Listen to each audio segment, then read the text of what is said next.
They're still working on the salad. Have you lived in Eugene a long time?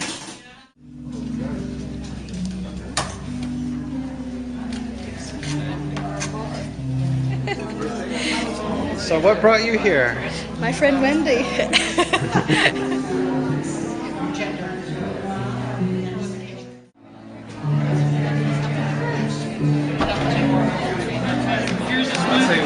Smells awesome.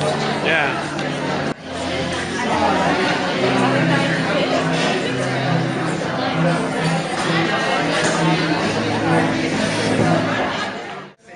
Thank you for coming tonight. I'd like to get you started with our meal. If I could get you to proceed in an orderly fashion to the back. We have some wonderful selections of lasagna for you tonight. Two plates at a time. That's the way I have it. Hello. Hi. I'm Bob. I'm Bob. I'm Marion. Good stewardship. Yes, express. Yes. Good stewardship for what you've been given. We were the winners of the Emerald Feast about 2 months ago, so I thought I would show you what we did with it. This is about a third of the meeting rooms that we built with the Emerald Feast money. There's a lot of studies on beadwork showing that it's calming to the kids, and it's been really well received by the therapists, and it's just an amazing process that allows the kids to open up and really talk about what's going on in their life and those deeper feelings.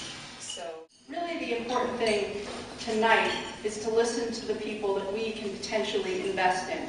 I believe that we can make a difference at the local level.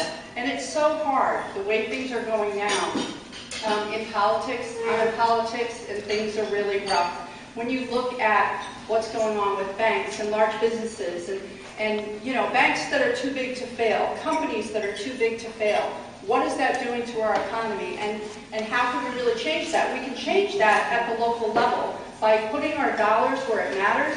And for me, that means spending my money on businesses and with people that reflect the values that I believe in, which is, again, why I'm here today, and I'm so grateful that EDEV and all of you have organized this opportunity.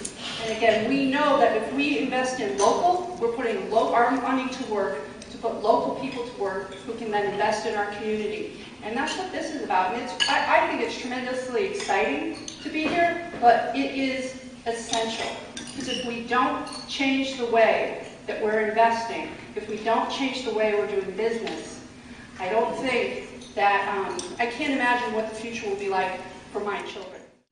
We're calling it the free V machine, kind of like a play on a free TV machine or a vending machine. Yeah, it's gonna. The idea behind the art installation is that it looks like a vending machine. So this is the concept that we've developed for the kiosk. You can see the free V machine.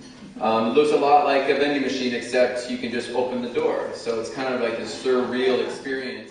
So our desire is to turn it into a very functional kiosk for the local residents. So these are the types of goods that we have planned for the free V machine. Office supplies, art supplies, reusable bags, kitchenware, bike carts, quality clothes, useful containers and hardware and tools. All those things we get through the downsizing operation.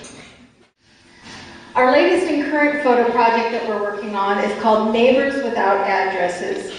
And the goal is not only to encourage understanding around homelessness in our community, but to also involve and encourage those most affected by homelessness to create art, tell their stories, and get involved in moving our community towards solutions to the challenges of the unhoused. How are we going to spend the funds? Our expenses are very low because of the generosity of the photographers who are all donating their time. But we'll still have expenses for producing the photos and especially for framing that's going to cost us about $400, and that's with a nonprofit discount and with our volunteers putting the photos in photo print. Has been circulating since 1996. So this is something that has the capacity to reach, I think, many, many hundreds of people. In 1998, Holland was about to join the European Union. And this meant that they could no longer subsidize directly their small farms, which meant that they couldn't really compete with the agribusiness in Spain or France. So there's a real problem because, of course, the Dutch government wanted to maintain an indigenous food supply. So they went to the agricultural school in Botany, and they said, what can we do? Well, one of the ideas that they came up with was combining social care with agribusiness or with farming.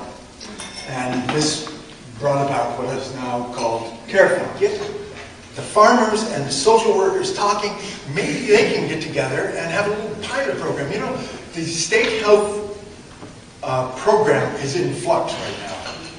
Everything is changing.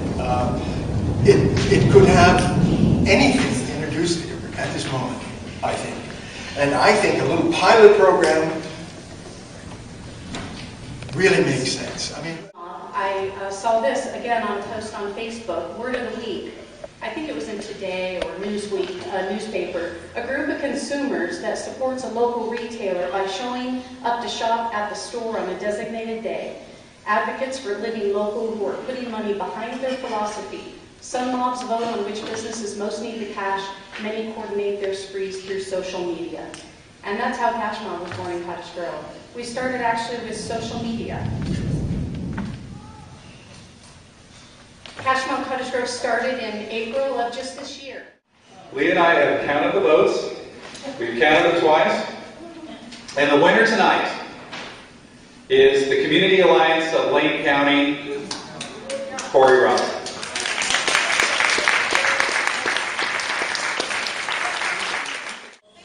congratulations. Come back in 2 months and Yes. share our successes. We have a grant here of $500 tonight. That's ours. So thanks all.